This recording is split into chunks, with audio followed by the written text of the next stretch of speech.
Hello. আপনি আমাকে চেনেন না, কিন্তু আমি আপনার কাছ থেকে কিছু জানতে চাই। কিন্তু আপনি কে? আপনি শুধু আমার প্রশ্নেরই উত্তর দিন। আপনি পাগল নাকি? একদম পাগল, আর আপনি আমাকে সাহায্য করবেন আমার পাগলামি দূর করতে। কিভাবে? যে আমাকে পাগল করে দিয়েছে তাকে গোড়া থেকে উপড়ে ফেলতে হবে। মানে মার্ডার? হ্যাঁ, মার্ডার। গভীর সমস্যার সমাধান হলো মূল উপড়ে টেনে তুলে ফেলা, এতে কোনো দ্বিমত নেই। কিন্তু এই প্রক্রিয়ার ধরন ন্যায়সঙ্গত আর আইনত হওয়া বাঞ্ছনীয়। যদি মূল টেনে উপড়ে ফেলার সঙ্গে অপরাধ যুক্ত থাকে, কোনো হত্যা যুক্ত হয়ে যায়, আর আপনি যদি অজান্তেই সেই অপরাধের অংশীদার হয়ে যান, তো যদি কোনো অচেনা ব্যক্তি আপনার কাছে কোনো গোপন কথা জানতে চায় যা আপনার দেওয়া উচিত নয়, তাহলে কি আপনি সতর্ক হবেন না? মূল উপড়ে টেনে তুলে ফেলার বিষয় নিয়ে আজকের এই কেস ভীষণই অদ্ভুত। এতটাই অদ্ভুত যে পুলিশের কাছেও এই কেস একটা বিচিত্র অভিজ্ঞতার দলিল হয়ে রইল।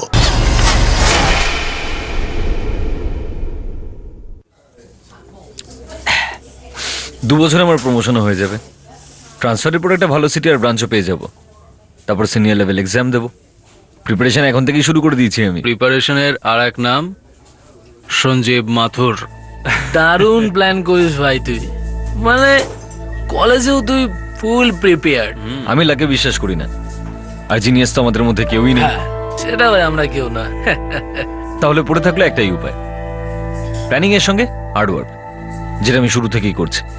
আর আজ ব্যাংকিং এ আমার সেই সার্ভিসটা কাজেও লাগছে। তোর এই প্ল্যানিংটাই কিন্তু আগে নিয়ে যাবে সঞ্জীব।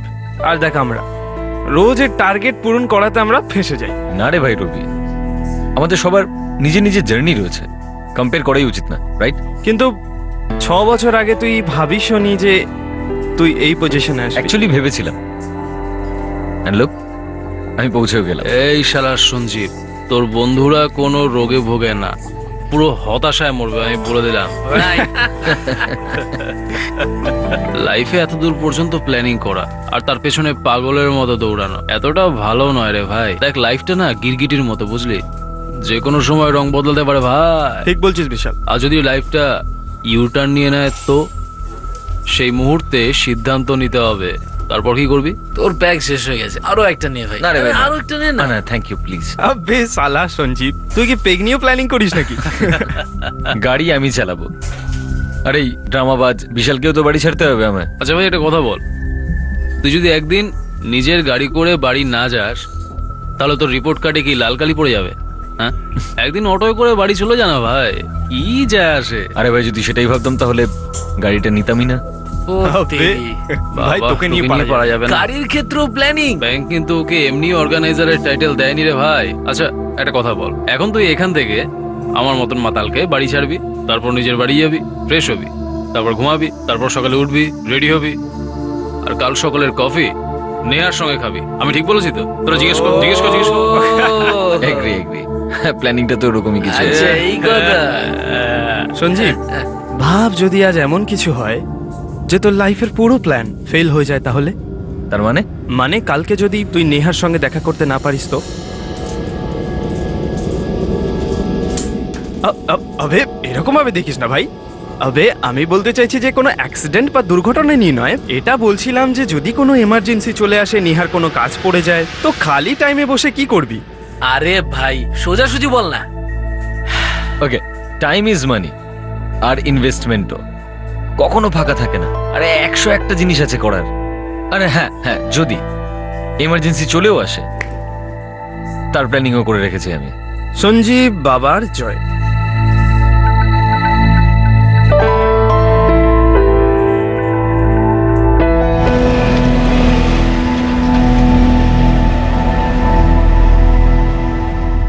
নেহা, আর তোর বিয়ের প্ল্যান কি?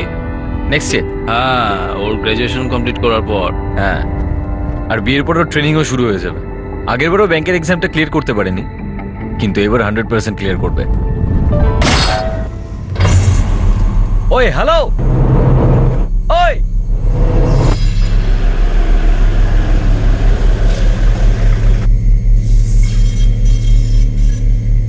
কিভাবে চালাচ্ছো ভাই? আমাদের ওভারটেক করার জন্য জায়গা দিলি না কেন?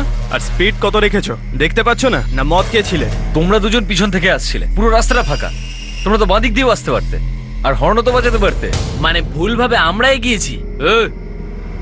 এতই যখন সেফ চালাও আর ডান দিকে যখন জায়গা নেই, তো ট্রাই করলে কেন? এ বাইকে যে স্ক্র্যাচ হয়েছে সেটার লোকসান তো দিতেই হবে। আর আমার গাড়ির যে লোকসান হলো সেটার কি হবে? দেখো, ভুল আমাদের দুজনেরই আছে। এখন এখান থেকে বেরিয়ে যাও। এমনিতেও তোমাদের বাইকে তো সেরকম কোনো স্ক্র্যাচ দেখাও যাচ্ছে না। কম করে 200 টাকা লাগবে রিপেয়ারিং করতে, বুঝলি? আমি ভদ্রভাবে কথা বলছি মানে এই নয় যে তোমরা যা বলবে আমি তাই শুনে নেবো। চুপচাপ বেরিয়ে যাও এখান থেকে, 1 পয়সাও দেবো না। এবার কিন্তু বেশি হচ্ছে। টাকা তো তোকে দিতেই হবে। গাড়ি ঢুকলে আমরা পয়সা কেন দেবো? রাস্তা ছাড়ো ভাই, যেতে দাও। নাহলে আমরা পুলিশকে ফোন করছি। লাগা বাবু লাগা, পুলিশকে ফোন লাগা। এবার তো তোকে পুলিশকে ফোন করতেই হবে।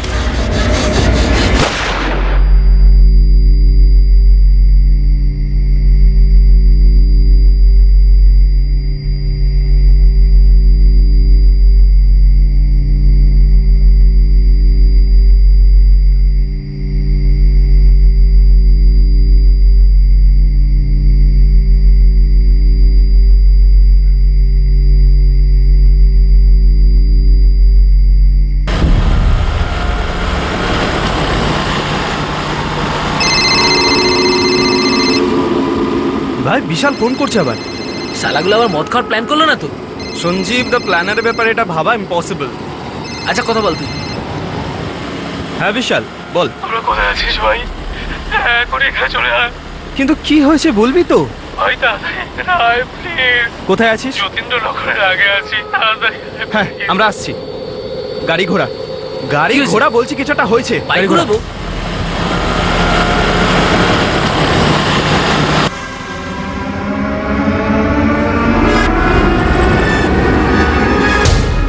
আবে কি হয়েছে? আরে কি হয়েছে বিশাল? আবে এটা কি হয়েছে? রক্ত! এইসব কি করে হলো? এটা কি করে?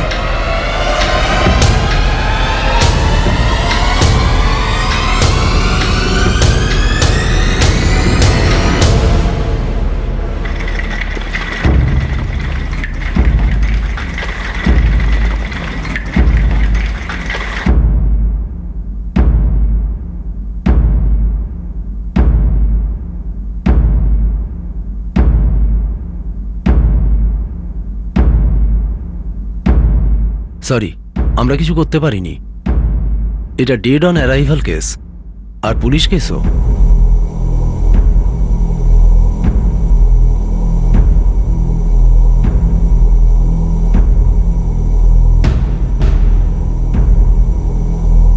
ভাব যদি আজ এমন কিছু হয় যে তোর লাইফের পুরো প্ল্যান ফেল হয়ে যায় তাহলে?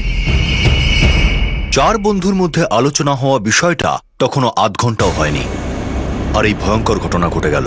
কেউ এটা স্বপ্নেও ভাবতে পারেনি যে বাইকটা সঞ্জীবের গাড়িটাকে ওভারটেক করেছিল, সেই বাইকটার চালক এতটাই রেগে গিয়েছিল যে সঞ্জীবকে সে পয়েন্ট ব্ল্যাঙ্ক রেঞ্জ থেকে গুলি করে দিল। শুধু 200 টাকার জন্য?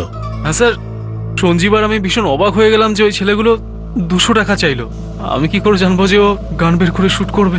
আমি সঞ্জীবের প্যারেন্টস আর ভাইকে খবর দিয়ে দিয়েছি। দে আর অন দ্য ওয়ে। স্যার, গুলি মাথা থেকে বের করা হয়েছে, বডি পোস্টমর্টমে পাঠানো হচ্ছে। চৈতন্যনগরে যতগুলো সিসিটিভি আছে সবগুলোতে মোটর বাইক চেক করো, আর ক্রাইম স্পটের আশেপাশেও দেখো। ভিকটিমের বন্ধু বিশালকে সাথে নিয়ে যাও। স্যার, বাইকের নাম্বার? বাইকের নাম্বার বিশাল দেখতে পাইনি, শুধুমাত্র আমরা এইটুকুনি জানি যে ওরা দুজন ছিল। এই জন্য ফুটেজটা দেখো, যতগুলো মোটর বাইক আছে সবগুলোকে স্ক্যান করো। Right sir. কিছু বলেনি আমাকে, খালি ওদের বন্ধুদের ফোন এসেছিল যে সঞ্জীবের গুলি লেগেছে। আমি তো এখন ওখানেই যাচ্ছি। বাবা তাড়াতাড়ি। কি হয়েছে গো? আমাদের সঞ্জীবের উপর ফায়ারিং হয়েছে, কেউ গুলি করে দিয়েছে ওকে। কি কি হয়েছে মা? হসপিটালে চল তাড়াতাড়ি। কি হয়েছে? কে অসুস্থ? সঞ্জীবের বাবার ফোন এসেছিল। কেউ সঞ্জীবের কি হয়েছে? সঞ্জীবকে কেউ গুলি করেছে।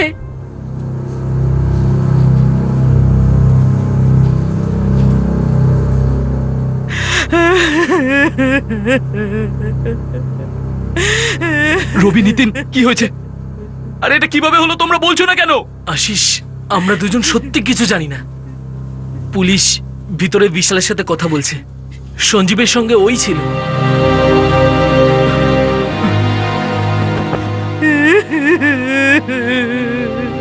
কোথায় কোথায়? সঞ্জীব কোথায়? সঞ্জীব কোথায়? আমার সাথে দেখা করতে চাই। সঞ্জীব কোথায়? আশিস, আশিস, সঞ্জীব কোথায়? কি হয়েছে ওর? কি হয়েছে বলো না, আমি দেখা করব, কিছু তো বলো। প্লিজ বলো আমাকে সঞ্জীবের কি হয়েছে। আশিস, তুমি বলো সঞ্জীব কোথায়? আরে কেউ তো কিছু বলো, কোথায় সঞ্জীব? আশিস, কিছু তো বলো। On the spot. কি হয়েছে অন দ্য স্পট? হ্যাঁ, বাজে কথা বলছো তুমি, মিথ্যা বলছো তুমি। আমি নিজে দেখবো। সঞ্জীব, সঞ্জীব, বাবা সবাই মিথ্যা বলছে, কিচ্ছু হয়নি সঞ্জীবের। বাবা, বাবা সঞ্জীবের কাছে যাবো আমি। নিজেকে শক্ত কর।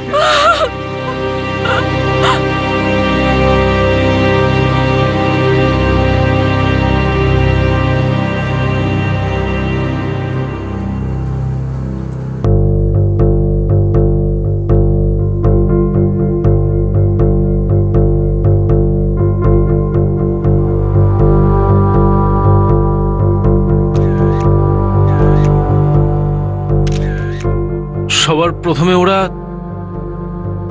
বাইক নিয়ে ধাক্কা মারলো। আমি বলতে চাইছি স্ক্র্যাচ করে আগে পালিয়ে যাচ্ছিল, তারপর এগিয়ে গিয়ে বাইকটাকে রাস্তার মাঝখানে দাঁড় করালো। দুজনেই হেলমেট পরেছিল?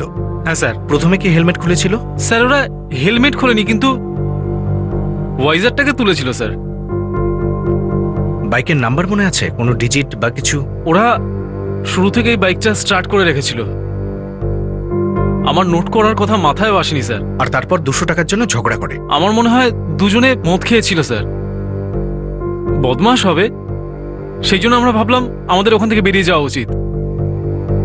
স্যার যখন সঞ্জীব যেই গাড়ির দরজা বন্ধ করলো, ওদের মধ্যে একজন গাড়ির সামনে এসে রাস্তা আটকে দিল। তারপর স্যার আমি আমার ফোন বের করলাম আর ওদের ধমকালাম, বললাম পুলিশকে ফোন করব। এবার তো তোকে পুলিশকে ফোন করতেই হবে। পেছনের লোকটা গান বের করে সঞ্জীবকে শুট করে দিল। কি বলেছিল? এবার তো তোমাকে পুলিশকে ফোন করতেই হবে। হ্যাঁ স্যার, এরকমই কিছু বলেছিল। দেশি কাট্টার গুলি মনে হচ্ছে, লোকালি তৈরি বোধহয়। হ্যাঁ, পয়েন্ট ব্ল্যাঙ্ক রেঞ্জ থেকে ফায়ার করা হয়েছে স্কালে। গুলি ফোর করে বেরিয়ে গেছে, ব্রেনটা পুরোপুরি নষ্ট করে দিয়েছে। ব্যাংকের অফিসার ছিল, সিনিয়র অফিসার ছিল, ব্যাংকের টপ এমপ্লয়ি, খুব তাড়াতাড়ি প্রমোশন পেল।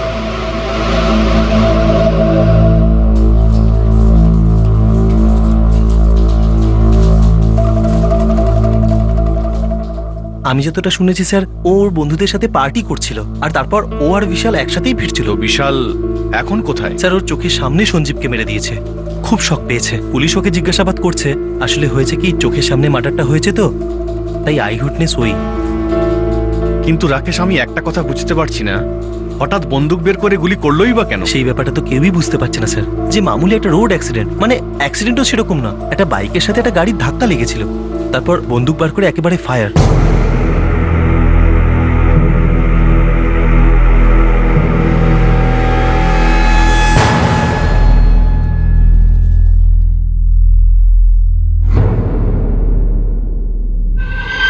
হ্যাঁ, দুজনে হেলমেট পরা ছিল। তুমি বলেছিলে যে দুজনেই হেলমেটের কাজ ওপরে তুলেছিল। হ্যাঁ হ্যাঁ স্যার, তুলেছিল, কিন্তু তাতে কিছু পরিষ্কার দেখা যাচ্ছিল না। কিছু তো দেখেছো? যে গুলি চালিয়েছিল সে কাছে তো এসেছিল। হ্যাঁ স্যার। তো যতটা মনে পড়ছে তাই বলো, আর হেলমেটটা কেমন ছিল সেটাও বলো। হ্যাঁ, পরিষ্কার মনে পড়ছে না। পরিষ্কার মনে পড়ছে নাটা কোনো সূত্রই নয়, ভেবে বলো।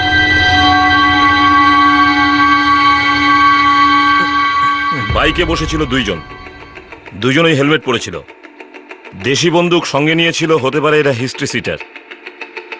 হয় ক্রাইম করে ফিরছিল অথবা করতে যাচ্ছিল। রাস্তায় গাড়ির সাথে হালকা ধাক্কা লাগে আর নিজেদের মধ্যে ঝগড়াঝাটি হয়, এত ঝগড়াঝাটি যে গুলি চালিয়ে দিল। চৈতন্যনগরের আশেপাশে কোনো সিসিটিভি নেই স্যার।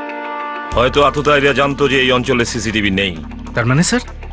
দেখো, ওরা 200 টাকা চেয়েছিল, আর 200 টাকা না পাওয়াতে গুলি করে দেয়, যেখানে দেশি বন্দুকের একটা গুলির দাম 200 টাকারও উপরে। আমার এই রোডের ঝামেলাটা ঠিক হজম হচ্ছে না। তার মানে আপনার মনে হচ্ছে এটা প্ল্যান্ড মার্ডার? প্ল্যানিং মার্ডার করার থেকেও মার্ডারটাকে লুকানোর চেষ্টা করা হয়েছে।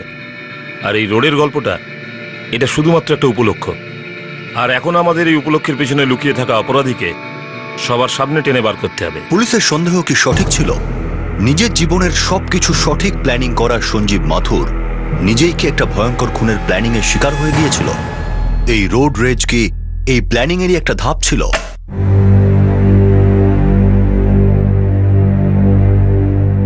কি বললো পুলিশ? কালকের মধ্যে সঞ্জুর বডি পাওয়া যাবে। শুধু শ্মশানে নিয়ে যাওয়াটাই বাকি আছে, কিন্তু তাদের কি হবে যারা আমাদের জীবনটা শ্মশান বানিয়ে দিল? কেউ কিচ্ছু জানে না। এখনো কিছু জানা যায়নি বাবা,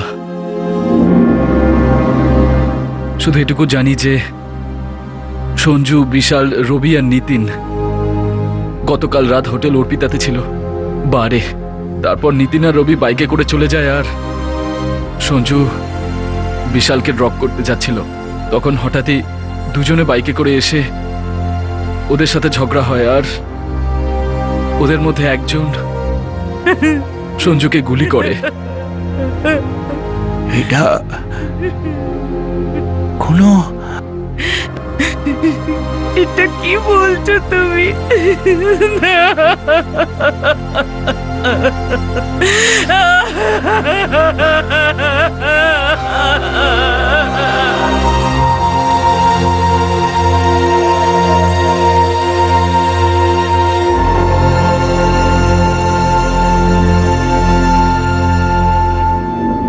একটা সন্ধ্যায় 4 জন বন্ধু দেখা করে, 4 জন মিলে একটা বারে যায়, সেখানে গিয়ে খুব ড্রিঙ্কস করে, এনজয় করে, তারপরে বাড়ির দিকে রওনা হয়ে যায়। তাহলে আমাদের প্রথম অ্যাঙ্গেল হলো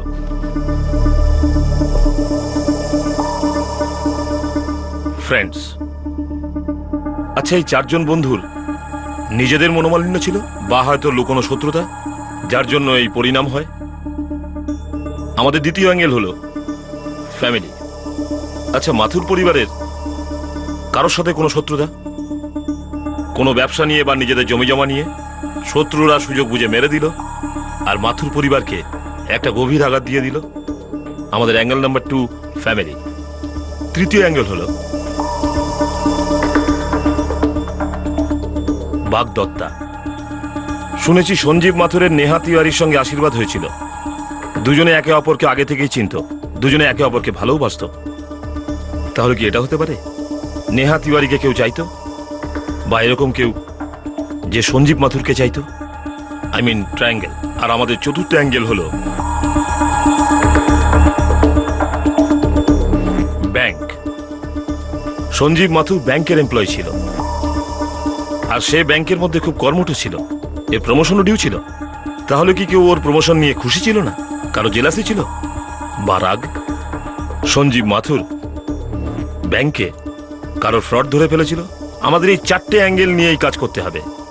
আই এম শিওর আমাদের হাতে কোনো না কোনো সূত্র অবশ্যই আসবে। এরপরেও যদি আমাদের হাত খালি থাকে, তাহলে পঞ্চম অ্যাঙ্গেল তো আমাদের কাছে আছেই, রোড রেজ।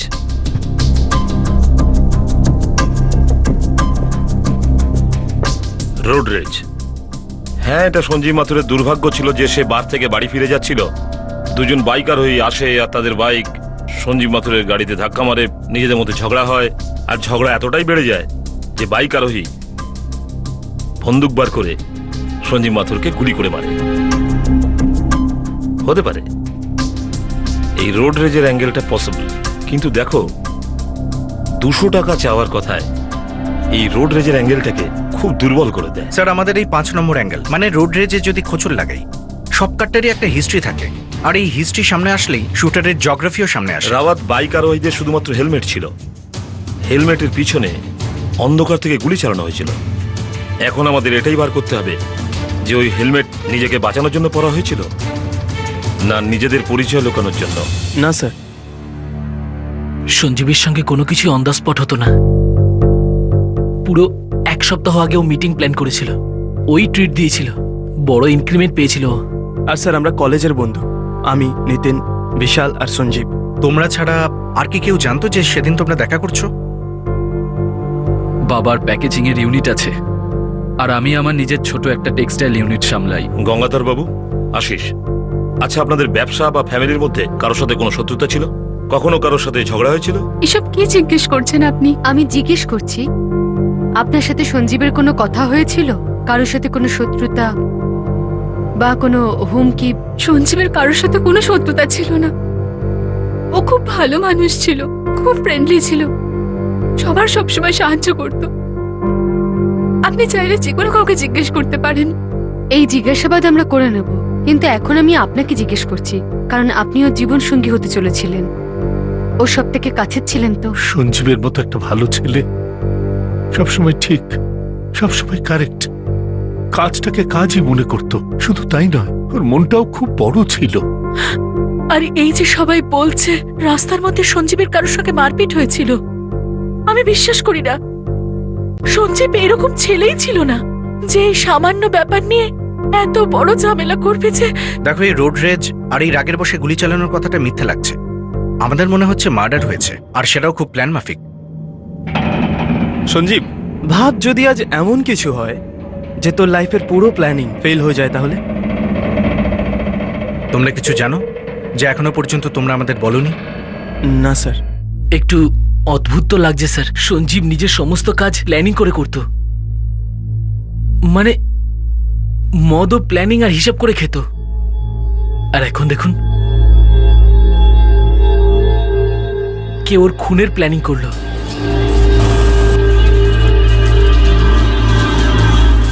দেখুন, সঞ্জীব মাথুর আপনাদের সবচেয়ে দায়িত্ববান আর প্রমিজিং এমপ্লয়ি ছিল, রাইট? তাতে কোনো সন্দেহ নেই।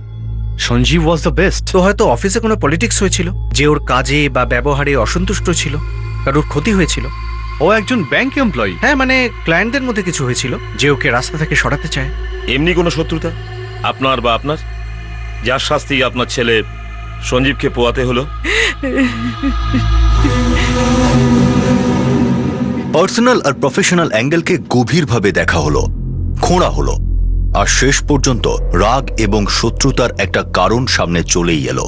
একটা জমি নিয়ে ডিল হয়েছিল। কিরকম ডিল? 2 বছর আগে এই এখানে জামশেদপুর হাইওয়ের পাশে আমি খানিকটা জমি কিনেছিলাম।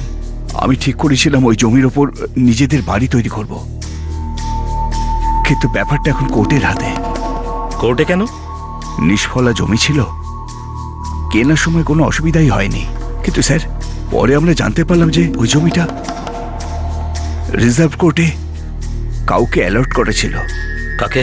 সে হলো হরিলাল বাগড়ে। বাবা, এর থেকে ভালো সুযোগ ওরা আর কখন পাবে? সোজাসুজি আমাদের উপরে আঙুল তুলবে ওরা, আমাদের হারানোর চেষ্টা করবে। ওরা জানে না ওরা কার লেজে পা দিয়েছে। তখনও চুপ করিনি, এখনো করব না। 1 চুল 1 ইঞ্চি পেছনে সরব না রাকেশ। ব্রোকাররা আমাদের বলল যে সরকার ওই জমিটা অকশনের জন্য রেখেছিল। Title clear. আমরা বাংলোর কনস্ট্রাকশন শুরু করতেই যাচ্ছিলাম, তখনই হরিলাল এসে আমাদের সঙ্গে ঝামেলা করলো। কেস হলো, আর 1 বছর ধরে কেসটা চলছে। এই হরিলাল বাগরি আপনাদের কখনো হুমকি টুমকি দিয়েছে? আপনি তো ঝামেলা করছেন, অন্যের জমি জোর করে দখল নিচ্ছেন। যান যান, এখান থেকে যান। আমি এই জমিটা টাকা দিয়েছি চেকেতে, তার রসিদ আছে আমার কাছে। আপনার রসিদ আপনার কাছে রাখুন। এই জমির সমস্ত কাগজ আমার কাছে আছে, যাতে সরকার লিখে দিয়েছে এই জমি আমার। যান এবার যান। আরে, যখন আমাদের জমি ভাগ বগরা হচ্ছিল তখন কোথায় ছিলেন আপনি? কোথা থেকে নিয়ে এসেছেন আপনার এই জাল কাগজপত্র? সালা মিথ্যাবাদী লোকেদের দল। আমাদের জমিতে দাঁড়িয়ে আমাদেরকে মিথ্যেবাদী বলছিস? হ্যাঁ? আরে এই কি করছো তোমরা?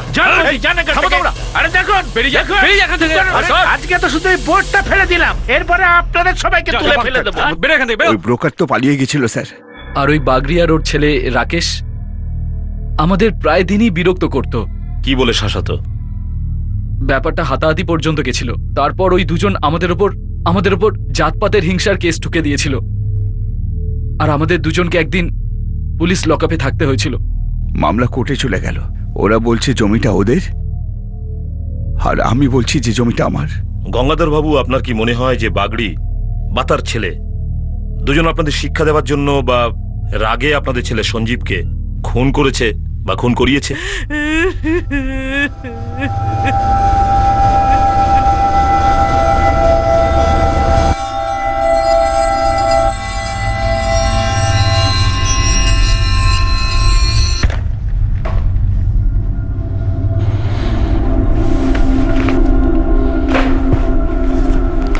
এখন শুধু সময়ের অপেক্ষা। আজকালের মধ্যে চলেই আসবে জিজ্ঞাসাবাদ করতে। আর উত্তর আমাকে দিতেই হবে। বিপুল খুরানা? হ্যাঁ, বিপুল খুরানা এই একটা মাত্র লোক যে একবার সঞ্জীবকে হুমকি দিয়েছিল।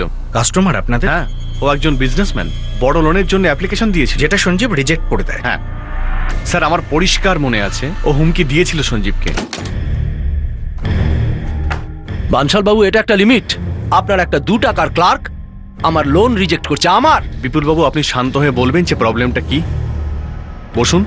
স্যার, উনি লোনের জন্য যে পেপারগুলো দিয়েছেন ওগুলো কপি। আমি অরিজিনালগুলো চাওয়াতে উনি বললেন ওগুলো অন্য ব্যাংকে রয়েছে, সেখান থেকে উনি লোন নিয়েছেন। তাহলে অ্যাপ্লিকেশন প্রসেস করার কোনো মানেই হয় না স্যার। এই যে শোনো ছেলে, যতগুলো মাস তুমি এখানে কাজ করেছো অতগুলো বছর আমি এই ব্যাংকে বিজনেস দিয়েছি। নিজের বসকে জিজ্ঞাসা করো। কি বানশাল বাবু, আফটার অল ট্র্যাক রেকর্ড আর রেপুটেশন বলে একটা কথা হয় কি না? আর ব্যাংকের রুলস বলেও একটা জিনিস আছে স্যার।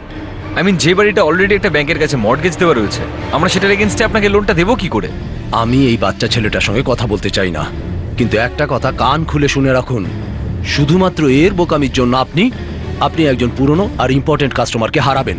আই এম সরি, কিন্তু সঞ্জীব যেটা বলছে সেটা একদম ঠিক। যদি আমরা একটা লোন নেওয়া বাড়ির এগেনস্টে লোন দিই তাহলে এটা একটা ফ্রড হবে। আপনি আমাকে ফ্রড বলছেন? একদমই না, সরকার আমাদের ফ্রড বলবে যখন এই সবকিছু অডিটের সামনে আসবে। সামনে তো তখনই আসবে যখন আপনি সামনে আনবেন। দেখুন বানশাল বাবু, আমার এই লোনটা চাই আর এটা আপনি ম্যানেজ করুন। আই এম সরি স্যার, আমি কোনোভাবেই এই অ্যাপ্লিকেশনটা প্রসেস করতে পারবো না। আরেকটা রিমাইন্ডারও থাকবে ওখানে, যে অ্যাপ্লিকেন্ট আমাকে লোন অ্যামাউন্টের উপর 5% কমিশন অফার করেছিল। আর ওই দিন সঞ্জীব আমার কাছে এসেও ছিল। কি বলেছিল? বলছিল যে বিপুল নাকি ওকে হুমকি দিয়েছে। বাবু, এটা কিন্তু আমার জীবনে প্রথমবার যে লোন রিজেক্ট হলো। স্যার, ব্যাংকের কিছু রুলস থাকে, সেগুলো আমি ভাঙতে পারবো না। আমার ব্যবসা তো শেষ হয়ে যাচ্ছে, আর আমার রাস্তার সবচেয়ে বড় কাঁটা তুই। না স্যার, আপনি ভুল বুঝছেন স্যার। ব্যবসায় ঠিক আর ভুলের মাঝখানে তুই এসে হাজির হয়েছিস। আর এমার্জেন্সি সিচুয়েশনের একটা রুল হয় যে রাস্তার কাঁটাটাকে তাড়াতাড়ি উপড়ে ফেলে দাও। এবার বেঁচে দেখা।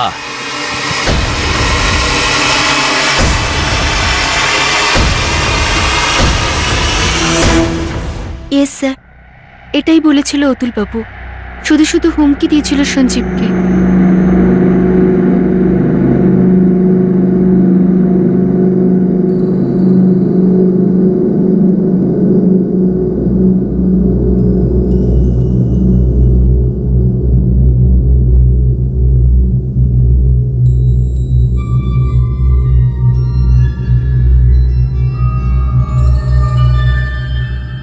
দুটো সম্ভাব্য দিক পুলিশের সামনে উঠে আসছিল, কিন্তু অন্যদিকে একজন সন্দেহভাজন ভয় পেতে শুরু করে দিয়েছিল। আরো কয়েকজন ছিল যারা সঞ্জীব মাথুরের খুনের ব্যাপারে জানতো, কিন্তু তাদের সম্পর্কে পুলিশ এখনো পর্যন্ত কিছুই জানতে পারেনি।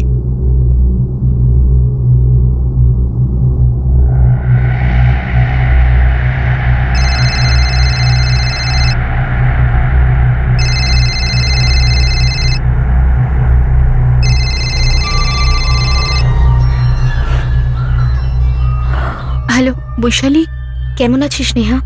আমি ঠিক আছি। আমি জাস্ট এই জানতে পারলাম যে সঞ্জীব মাথুরের সঙ্গে তোর এনগেজমেন্ট হয়েছিল। হ্যাঁ হয়েছিল, কিন্তু তুই হঠাৎ এতদিন পর কেন ফোন করেছিস? এমনি যখন জানতেই পারলাম ভাবলাম তোর সঙ্গে একবার কথা বলি।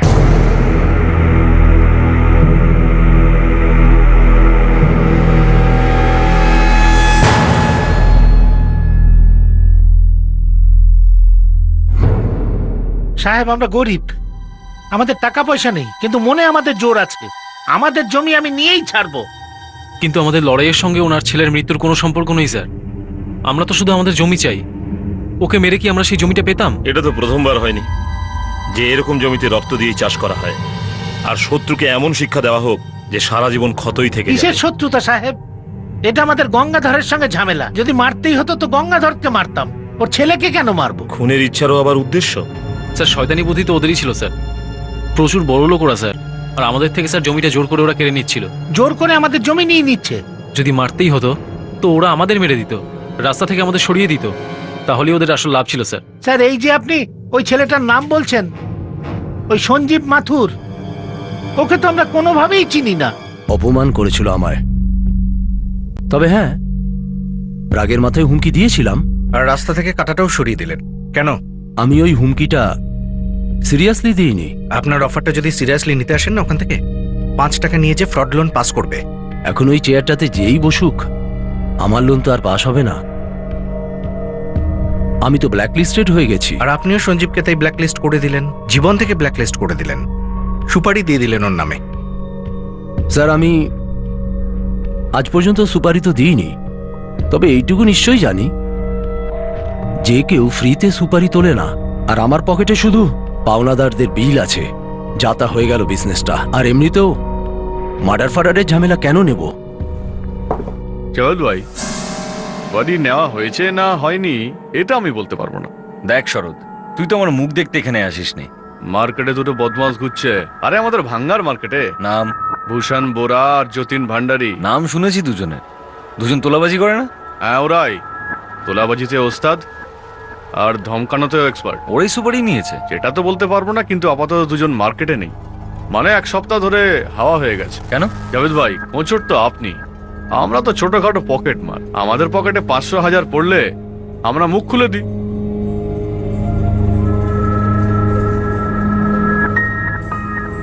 জাভেদ ভাই, একটা কথা জেনে রাখো, এরা দুজন মার্কেট থেকে পালিয়ে যাওয়ার মাল নয়।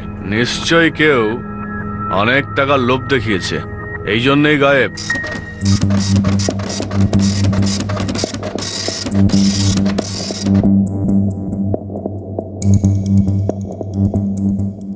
স্যার হরিলাল বাগড়ি আর ওর ছেলে রাকেশ দুজনেই লেবারের কাজ করে, ওরা সুপারি দিতে পারবে না। বিপুল খুরানো এটাই বলেছিল না? স্যার বিপুলের ফোন রেকর্ডস আর ওর মুভমেন্ট থেকে তো এরকম মনে হচ্ছে না যে ও সঞ্জীবকে হুমকি দেয় আর তারপর ফলো আপ করে।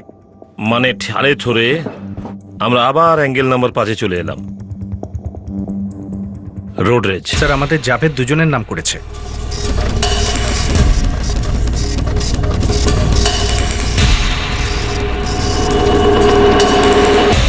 ভাই ওই রাতে আমি মজা করতে করতে বলে ফেলেছিলাম যে কিছু হয়ে গেলে তোর প্ল্যানিং এর কি হবে, আর সত্যি সত্যি হয়ে গেল ভাই। ভাই পুলিশের লোকেরা বলছে যে ওই গুলিটা গাড়ির গন্ডগোলের জন্য চলেনি, রোড রেসের কেস এটা না। বিশাল, তোর কি মনে হয়? বিশাল, কি ভাবছিস তুই? হ্যাঁ কিছু না রে, কিছু একটা তো তুই নিশ্চয়ই ভাবছিস। ভাব, সেদিন রাত্রে ওই দুটো পাগল শুধু 200 টাকাই তো চাইছিল। মদ খেয়ে লড়ছিল হয়তো, ওখানেই দিয়ে দেওয়া উচিত ছিল ভাই। এই সময় সঞ্জীব আমাদের সঙ্গে থাকতো, এখানেই চা খেতাম আমরা। কি হলো, কি ভাবছিস তোরা? তোর এখনো মনে হচ্ছে ওরা মাত্র 200 টাকার জন্য সঞ্জীবকে মেরে দিল? তা নয়তো কি?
আবে দাঁড়িয়ে গেলি কেন?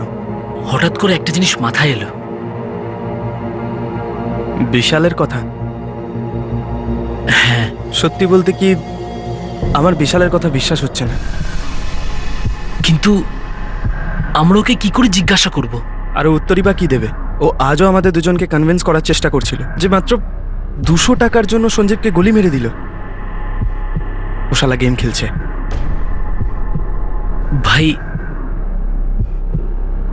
আমরা আমাদের বন্ধুর ব্যাপারে এরকমটা কি করে ভাবতে পারি? বন্ধুত্ব কি? হ্যাঁ, জীবন বাঁচানোকে বন্ধুত্ব বলে। শালা 200 টাকার জন্য ওরা সঞ্জীবকে গুলি করে দিল, আর বিশালকে কেন ছেড়ে দিল বলতো? পাগল ছিল না ওরা রেগে ছিল। বিশালের একটা ছোট্ট আঁচড়ও লাগেনি। ভাব,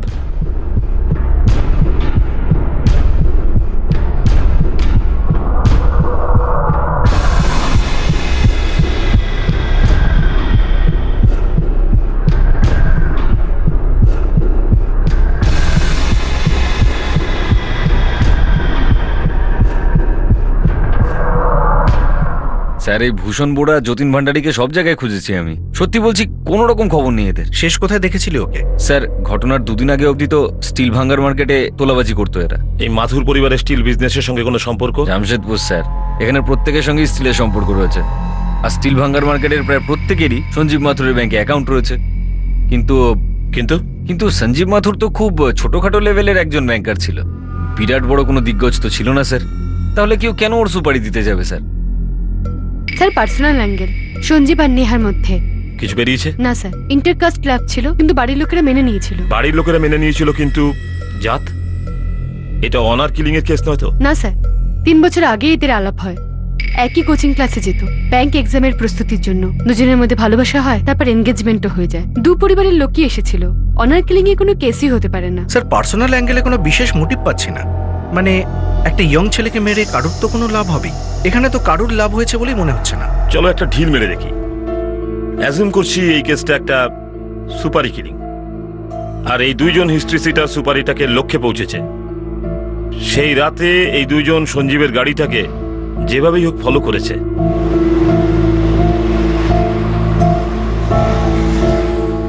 আর সুযোগ পেয়েই ওরা সঞ্জীবের গাড়িটাকে ওভারটেক করেছে।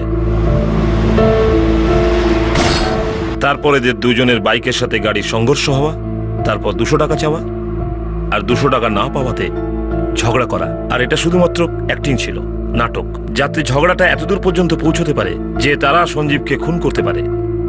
স্যার, এই 5 নম্বর অ্যাঙ্গেল মানে এই রোড রেজের অ্যাঙ্গেলটা বলছি। স্যার, এখানে বিশেষ কিছু দেখা যাচ্ছে না। এখনকার মতন এই রোড রেজের পসিবিলিটি অলমোস্ট 0। স্যার, প্ল্যান্ড মার্ডারের ক্ষেত্রে একটা মজবুত কারণ তো থাকবে, একটা সূত্র, কিন্তু আমাদের হাতে কিছুই নেই।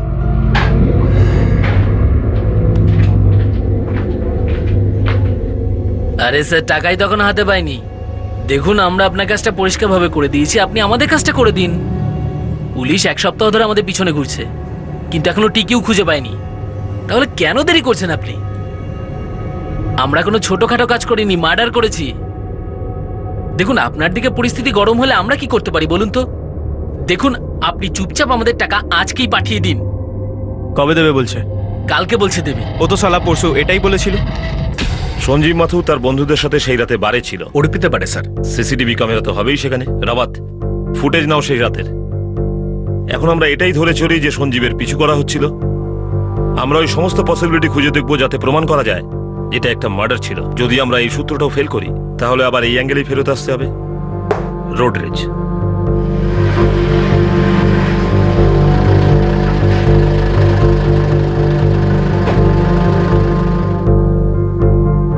আমাদের 5ই মার্চের ফুটেজ চাই, আপনাদের বাড়ির লবির, ভেতরের আর বাইরের। স্যার, এক্স্যাক্টলি কটা থেকে কটা পর্যন্ত চাই বলুন? মানে কোনো বিশেষ সময়ের? স্যার, আমরা ওখানে প্রায় 9:30 নাগাদ পৌঁছেছিলাম, আর ওখান দিয়ে বেরিয়েছিলাম প্রায় 1:45 নাগাদ। রাত 9টা থেকে 1টা পর্যন্ত সমস্ত ফুটেজ আমাদের হাতে দেবেন।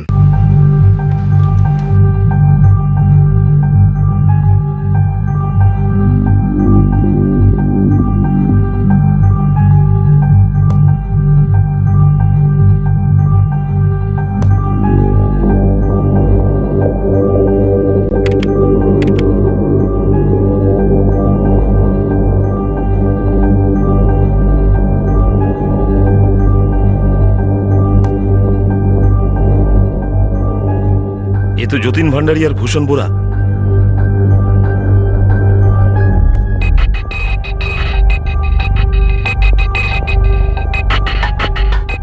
এখন দেখা যাক এই যতীন আর ভূষণ এই 4 জনের পিছনে ধাওয়া করে কিনা।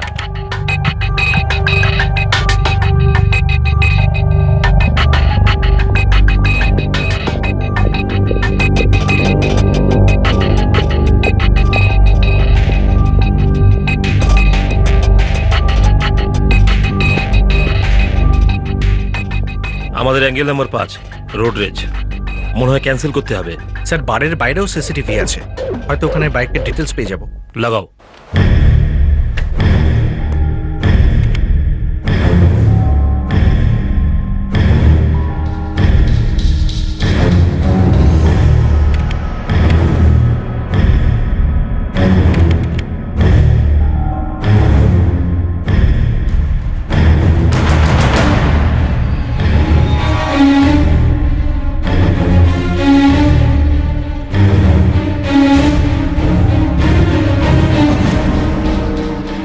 রাওয়াত, ভৈরবী, আমাদের এই অ্যাঙ্গেল নাম্বার 5 রোড রেজ খারিজ, ক্যান্সেল। এখন আমাদের কোনো সন্দেহ নেই যে আমাদের হাতে রোড রেজের নয়, একটা মার্ডারের কেস আছে। স্যার ওদের কাছে আগে থেকেই সব ইনফরমেশন ছিল যে সঞ্জীব কোন বারে বসে আছে আর কোন রুট ধরে বাড়িতে ফিরবে। রাওয়াত, এই অপারেশনে জবরদস্ত প্ল্যানিং হয়েছিল, আর এই দুইজন সন্দেহভাজন যতীন আর ভূষণ যাদের আমরা খুঁজছি দুজনেই আমাদের সাসপেক্ট। স্যার এই দুজনকে যদি পেয়ে যাই তাহলে পুরো কেসের মাস্টারমাইন্ডকেও পেয়ে যাব। তাহলে আরো একবার প্রমাণ হয়ে যাবে যে পারফেক্ট মার্ডার ইজ ইম্পসিবল।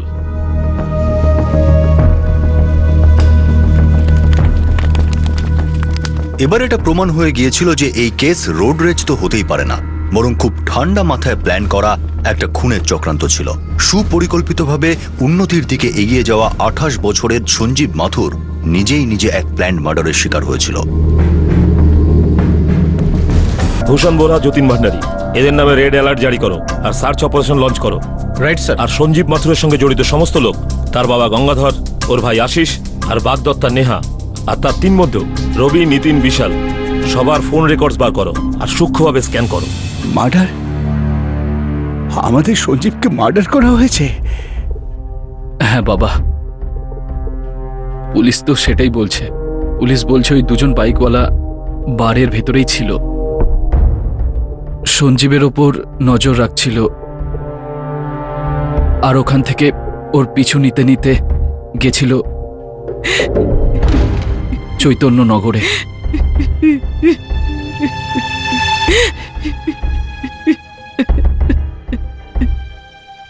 আপনি কি জানতেন সঞ্জীব নিজের বন্ধুদের সাথে 5ই মার্চ রাতে হোটেল অর্পিতায় গিয়েছিল? কিরকম প্রশ্ন এটা?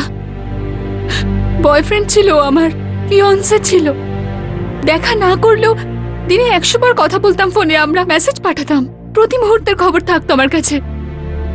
আর আমি জানতাম সঞ্জীব ওই দিন ওর বন্ধুদের সাথে বেরিয়েছিল।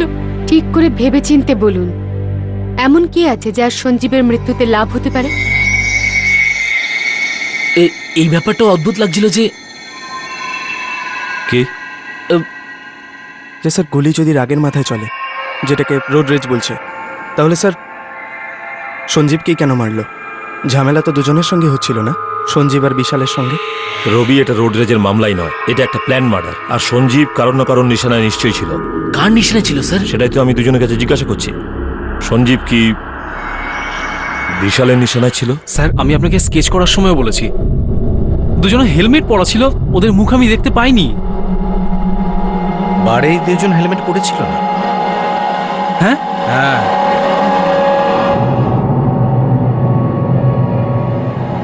সরি স্যার, আমরা এদের দুজনকে নোটিসই করিনি। তোমরা কোনো ব্যাংকিং এক্সামের কোচিং ক্লাসে যেতে না? হ্যাঁ স্যার, আমরা 4 জন একসঙ্গেই যেতাম, আমি, নিতিন, সঞ্জীব আর বিশাল। আর নেহা? নেহা? হ্যাঁ নেহা। হ্যাঁ স্যার, আমি নেহাকে 1 বছর ধরে চিনি, আমরা একই কোচিং ক্লাসে পড়তাম। এই সঞ্জীব নেহাকে কোচিং ক্লাসের আগে থেকে জানতো?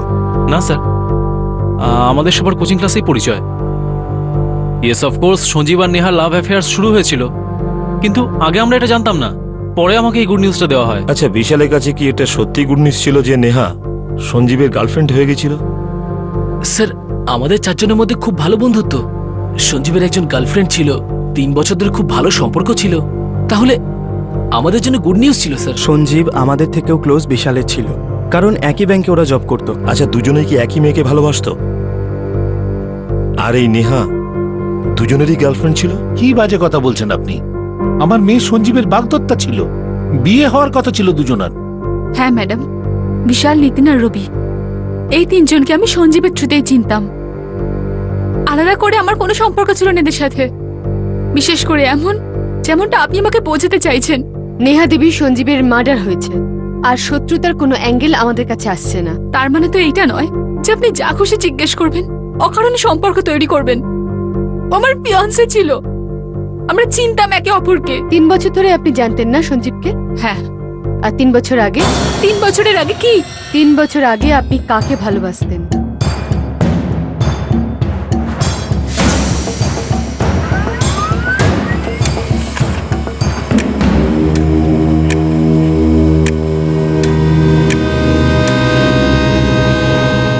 পাটনা, কলকাতা, লখনৌ, আমাদের সমস্ত লোকেরা ওর খোঁজ চালাচ্ছে, কিন্তু সবাই দুজন, ভূষণ আর যতীন, কোথায় যেন পালিয়ে গেছে। দেখ শরৎ, পুলিশকে ওদের যেভাবেই হোক ধরতে হবে। দুজনকে পাওয়া গেলে তারপরেই কেসটা সলভ হবে। তুই মালের চিন্তা করিস না, 3 গুণ দেব, 4 গুণ দেব। জগৎ ভাই, ব্যাপারটা কি হয়েছে বলো তো? আমকা গাছগুনে লাভ নেই। আরে নে অ্যাডভান্স, খোঁজ ওদেরকে। পেয়েছিস? হ্যাঁ, পেয়ে গেছি। ভাই, আমাদের বেরোনো উচিত, চল। আচ্ছা, আমরা কোথায় যেতে পারি? যেখানে খুশি যেতে পারি, যেখানে আমাদের যাওয়া হয়নি, মানে যেখানে আমাদের কেউ চিনবে না। মুম্বাই, কলকাতা, হায়দ্রাবাদ, চেন্নাই, দিল্লি, যেখানে খুশি। এত গরমের মধ্যে কোথায় যাবো ভাই? আমাদের ছবি না পুলিশের হাতে চলে গেছে, সব পুলিশ স্টেশন আমাদের ছবি চিপকে দিয়েছে, মোস্ট ওয়ান্টেড, বুঝলি? কিভাবে? সিসিটিভি ক্যামেরা, হোটেল, মনে আছে?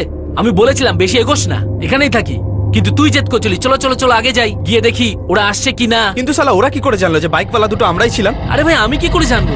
এই পুলিশরাও না অন্ধকারে ছায়া খুঁজে পায়, কেঁচো খুঁড়তে কেউটে বের করে ফেলে। আমাদের এখন বেরোনো উচিত, হয়তো জামশেদপুরের মুখ আর দ্বিতীয়বার দেখতে পাবো না। এটা কোনো নতুন ব্যাপার নয়। এই কাণ্ডের মাস্টারমাইন্ড অন্য কোনো সিম কার্ডের ব্যবহার করেছে, সেটা ফলস। স্যার, সঞ্জীবের ওর ফিয়ান্সে নেহার সাথে রেগুলার কথা হতো। ওর 3 বন্ধু নিতিন, বিশাল আর রবি, ওদের সাথেও রেগুলার কথা হতো। আর স্যার, আরেকটা নাম্বার আছে যেখানেও কথা হতো রেগুলার। কার সেটা? দেবিকা রায় স্যার। নাম্বারটা জাল নয়, ওরই। দেবিকা সঞ্জীবের ব্যাংকেই কাজ করে।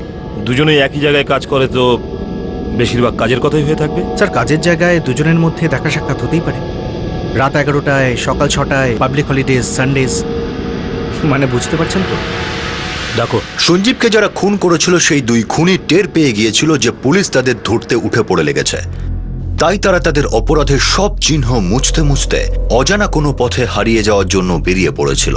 অন্যদিকে পুলিশ ফোন রেকর্ড থেকে সঞ্জীব মাথুরের জীবনের আরেকটা নতুন দিক দেখতে পেল। আর তৃতীয় দিকে সঞ্জীবের গার্লফ্রেন্ড নেহার সম্পর্কেও তারা এক অদ্ভুত বিষয় জানতে চলেছিল। পুরনো প্রেমিকের দিকে এখন সন্দেহের তীর। তুই এবার কিছু একটা বল। 3 বছর আগে আপনি কাকে ভালোবাসতেন? পুরনো প্রেমিকের নাম সৌরভ গুপ্তা। চিকুচি কুষ্টি দিতে পারবি ওর? ওই যে বলে না স্টেটাস, এটা কিন্তু খুব কমপ্লিকেটেড।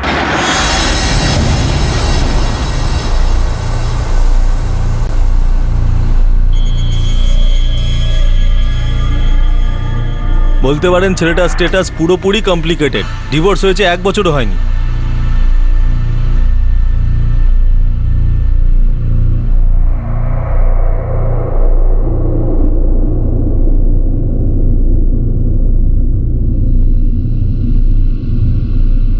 নেহার জন্য হয়েছিল ডিভোর্স? ম্যাডাম, এদের চক্কর 4 বছর পূর্ণ ছিল। এখন ডিভোর্স কেন হয়েছিল সেটা স্ট্যাটাস আপডেট এখনো পর্যন্ত পাইনি। 4 বছর আগে নেহা আর সৌরভের কোথায় দেখা হয়েছিল, কিভাবে দেখা হয়েছিল? বৈশালী গুপ্তা ম্যাডাম। হ্যালো, বৈশালী নেহার বন্ধু? আর সৌরভ গুপ্তার ছোট বোন ম্যাডাম। বৈশালীর নাম্বার?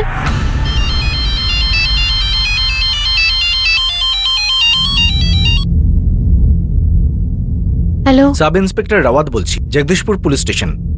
স্যার, দেবিকা দেবী, আপনাকে পুলিশ স্টেশন আসতে হবে। আমাকে কেন আসতে হবে পুলিশ স্টেশনে? যখন আসবেন তখনই সব বলবো, ফোনে কথা হবে না। জলদি আসুন।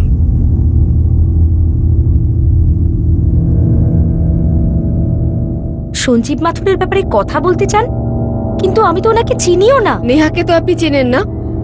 খুব ভালো করে চেনেন, হ্যাঁ কি না?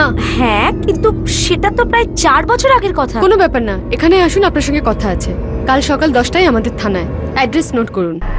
আমরা অন্ধকারে তীর ছুঁড়েছিলাম, দেখা যাক প্রথমে কোন তীরটা নিশানায় লাগে। ওরা শুধু সঞ্জীবকে গুলি করেছে, আমাকে ছেড়ে দিয়েছে।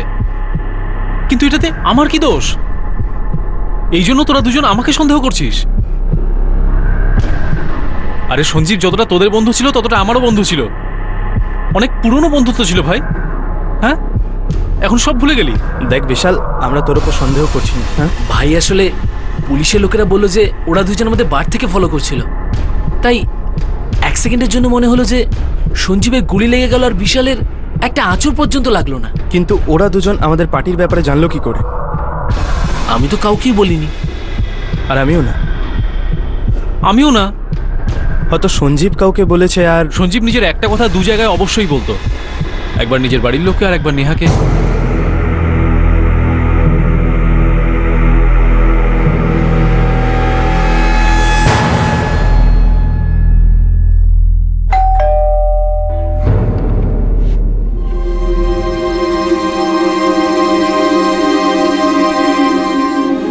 পুলিশ তাদের কি বলল? সেটাই, ইনভেস্টিগেশন চলছে এখনো। আমাদের সঞ্জীবের সাথে ওদের কি এমন শত্রুতা ছিল যে ওকে ভাড়াটে খুলি দিয়ে হত্যা করলো আর ওর জীবনটা কেড়ে নিল?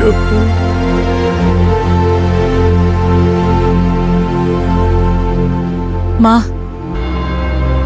কষ্ট এত সহজে যায় না, কিন্তু যা হয়ে গেছে তাকে তো আর কোনোদিন পাল্টানো যাবে না।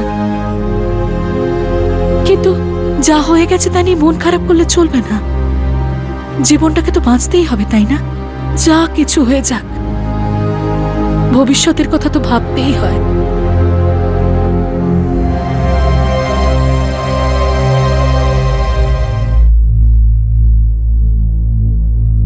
দেবিকা দেবী, আপনি এত ভয় পেয়ে আছেন কেন? স্যার, আমি ঠিক বুঝতে পারছি না কেন আপনারা আমাকে ডেকেছেন। সঞ্জীব মাথুরকে চেনেন আপনি?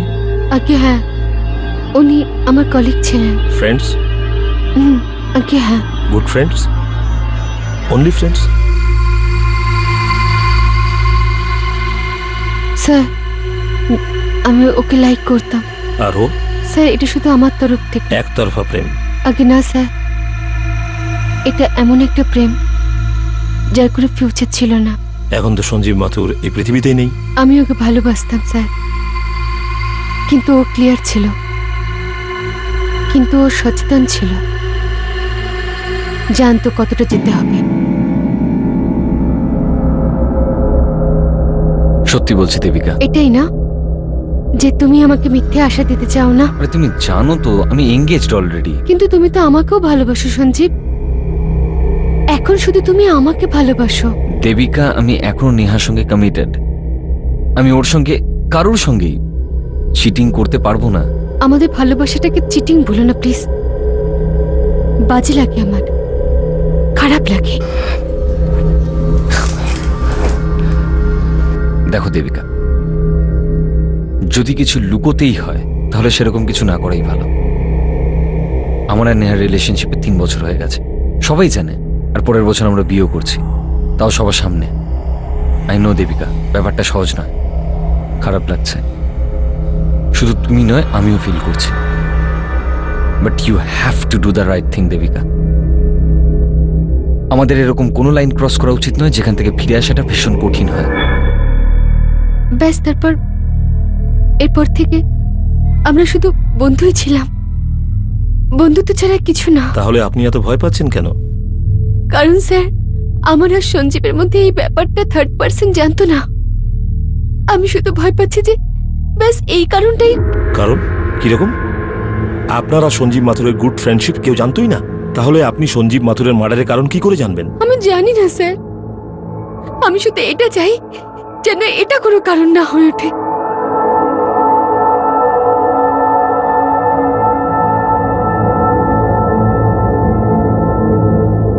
রাওয়াত, আমার এই দেবিকা রায়ের ফোন রেকর্ডস নয়, বরং SMS, সোশ্যাল মিডিয়া সাইটসের পুরো লগইন আর চ্যাটস সবকিছু চাই। স্যার, এই ব্যাপারে আপনি এতটাই শিওর? আমি এই জন্য শিওর হচ্ছি কেননা ও খুব আনশিওর আর প্রয়োজনের তুলনায় বেশি ভীত।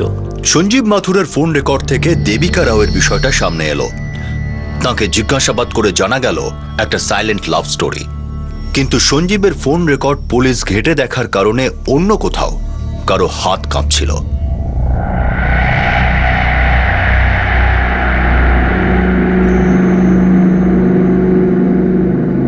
পুলিশ সঞ্জীব মাথুরের ফোন রেকর্ডস কেন চাইছে? আমি কি করে বলবো? আমি তো ওকে ঠিকমতো চিনিও না। দেখ, আমি পুলিশের জন্য রেকর্ডস বের করছিলাম, তখন আমাকে লগ ইন করতে হয়। সিস্টেমে এন্ট্রি আছে যে 2 মাস আগে সঞ্জীব মাথুরের ফোন রেকর্ডস বের করা হয়েছিল, আর রেকর্ডস বের করা এমপ্লয়ির নাম হলো চন্দন ভাট, যেটা তুই। হ্যাঁ হ্যাঁ, তো তাতে প্রবলেম বা কি? আমি হয়তো কোনো বিলিং পারপাসে বার করেছিলাম। 2 মাস আগে সঞ্জীব মাথুরের ফোন রেকর্ড একবার বের করা হয়েছিল, কিন্তু বিলিং ইস্যুর জন্য নয়।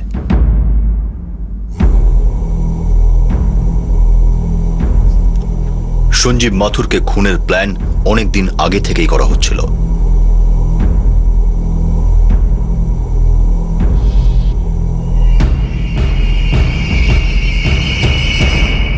তাহলে 4 বছর আগে আপনি আর নেহা বেস্ট ফ্রেন্ড ছিলেন? হ্যাঁ স্যার। গৌরব গুপ্তাকে? আমার বড় দাদা স্যার। যে কোনোদিন নেহার বয়ফ্রেন্ডও ছিল? হ্যাঁ স্যার, কিন্তু এই কথাটা আমি অনেক পরে জানতে পারি। বৈশালী, আপনি আর নেহা কোথায় কখন আলাপ করেছেন? আর আপনার দাদা আর নেহা কবে দেখা করেছেন, কিভাবে দেখা করেছেন, আর কেন ছাড়াছাড়ি হলো? পুরো কাহিনীটা প্রথম থেকে বলুন। নেহার আমি কলেজে একসাথে পড়তাম, গ্র্যাজুয়েশন করছিলাম আমরা। আমাদের দুজনের একই হস্টেল রুম অ্যালটেড ছিল। নেহা, আজ কোনো ক্লাস নেই তোর? না রে, খুব বোরিং প্রফেসর, পরের ক্লাসে চলে আসবো।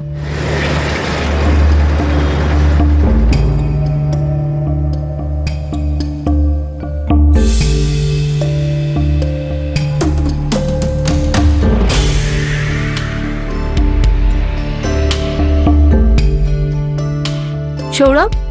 হ্যাঁ, বৈশালী কোথায়? আপনি? আমি সৌরভ গুপ্তা, বৈশালীর দাদা। হ্যালো, আমি নেহা, বৈশালীর রুমমেট। ও, বৈশালী কখন ফিরে আসবে? বৈশালী ক্লাস করতে গেছে। ও, ওর ফিরতে ফিরতে সন্ধে হয়ে যাবে। ওকে। আপনার কোনো মেসেজ দেওয়ার থাকলে আমি দিয়ে দেবো ওকে। মেসেজ কিছু নেই, ব্যাস আপনি শুধু বলে দেবেন যে ওর দাদা সৌরভ এসেছিল। Sure.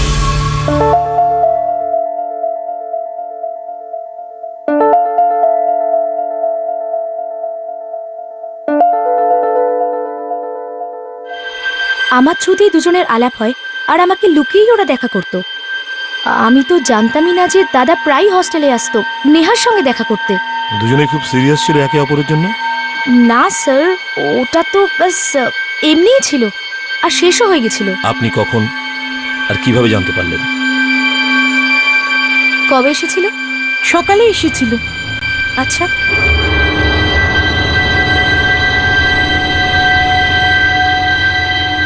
যে নম্বরটি আপনি ডায়াল করেছেন সেটি এখন বন্ধ রয়েছে। বেশ অদ্ভুত লেগেছিল আমার যে সৌরভদা হস্টেলে এসেছিল আর আমার সঙ্গে দেখা না করেই চলে যায়। হ্যাঁ, সে তো সকালেই চলে গেছে, এখনো ফেরেনি নাকি? আমি ক্লাসে ছিলাম না, তাই হয়তো এসে চলে গেছে। আমি একটু পরে না হয় কল করে জেনে নিচ্ছি। এটা প্রথমবার ছিল না, আস্তে আস্তে আমি বুঝতে পারলাম যে আসল ব্যাপারটা কি।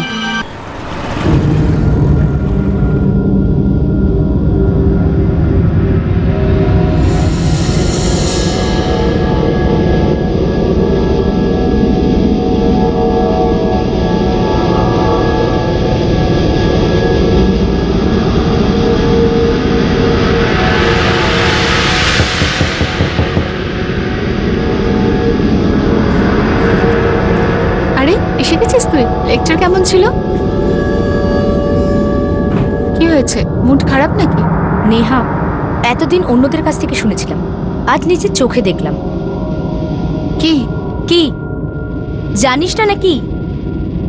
দেখ বৈশালী, ওটা কিছু বলার দরকার নেই আমায়, যা দেখার আমি দেখে নিয়েছি। সৌরভই বারণ করেছিল বলতে, আমরা এখনো শিওর নই। কোন ব্যাপারটা নিয়ে শিওর নস তোরা?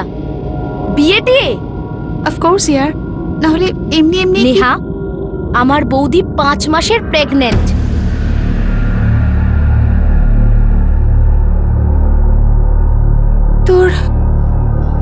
তোর বৌদি? হ্যাঁ, সৌরভদার ওয়াইফ শ্রুতি। সৌরভের বউ আছে? তুই জানতিস না এটা? আমাকে বলেনি, কিছু বলেনি আমাকে। দুজনের মধ্যে যেটা ছিল তখনই শেষ হয়ে যায়, আর দাদা আর বৌদির মধ্যেও। তাহলে আপনার বৌদিও কি ওদের অ্যাফেয়ারের ব্যাপারে জেনে গিয়েছিলেন? বৌদির সন্দেহ হয় তাই বাড়িটা ছেড়ে দেয় বৌদি। তারপর আমার মা বাবা আর বৌদির বাড়ির লোকজন খুব চেষ্টা করে ওদেরকে এক করার, কিন্তু নেহা যখনই দাদার ব্যাপারে জানতে পারে তখনও সম্পর্কটাকে ওখানেই শেষ করে দেয়। পাক্কা? তারপরে তাদের মধ্যে আর কিছু ছিল না? অথবা এখন ওদের দুজনের মধ্যে কিচ্ছু নেই? স্যার, আমি যেটুকু জানি আমি আপনাকে বলছি। 1 বছর পরে কলেজ শেষ হয়ে যায়, তারপর তো আমরা সবাই বাড়ি ফিরে যাই, তারপর তো আমার বৌদির ছেলে হয়। কিন্তু তোমার দাদা আর বৌদি তো আলাদা হয়ে গিয়েছিল, ডিভোর্স হয়েছিল ওদের। হ্যাঁ, ওই অ্যাফেয়ারের পরে ওদের দুজনের মধ্যে সম্পর্কটা জোড়া লাগেনি। রাবাত, ভৈরবী, এই মিথ্যের পিছনে আমাদের আসল সত্যিটাকে জানতে হবে। ব্যাস স্যার, আমরা তো সবটাই এই মেয়েটার অ্যাঙ্গেল থেকে জানছি। তাহলে এখন আমাদের এই গল্পটা ওপাশ দিয়েও শুনতে হবে, নেহা আর সৌরভের তরফ থেকে। ডাকো ওদের। এই কেসে একদিকে ছিল বন্ধুত্বের সম্পর্ক, যা কখনো প্রেমের সম্পর্ক পর্যন্ত এগোতে পারল না, আর অন্যদিকে ছিল বিয়ের বন্ধনে আবদ্ধ হতে চলা এক সম্পর্ক, যার উপর অতীতের এক ছায়া ঘুরে বেড়াচ্ছিল। কি ছিল সেই অতীতের সত্যি? কি ছিল সেই ভেঙে যাওয়া সম্পর্কের ইতিহাস?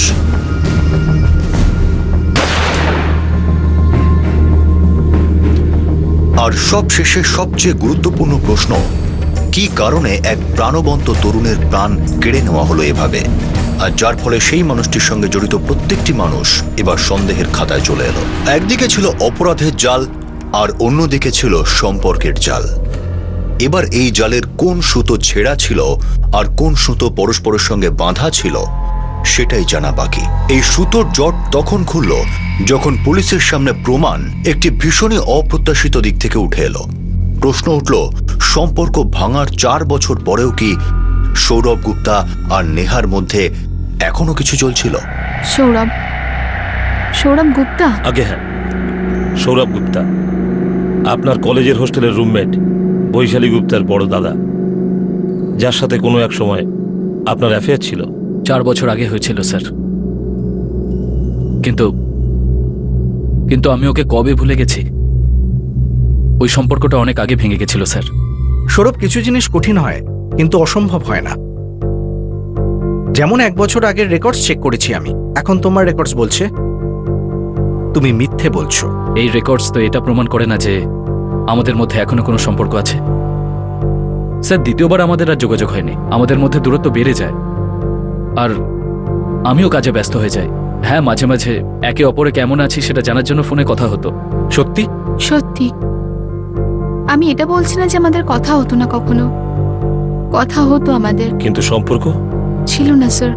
আসলে স্যার, সম্পর্ক শেষ হয়ে যাবার পর আর কখনো জোড়া লাগে না সেটা। আমরা শুধু একে অপরের খবর রাখতাম। আপনাদের দুজনের মধ্যে কি কথা হতো? ও কি আপনার সঙ্গে আরো একবার সম্পর্ক শুরু করতে চেয়েছিল? স্যার, আমি নেহাকে সবসময় বিয়ে করতে চেয়েছিলাম।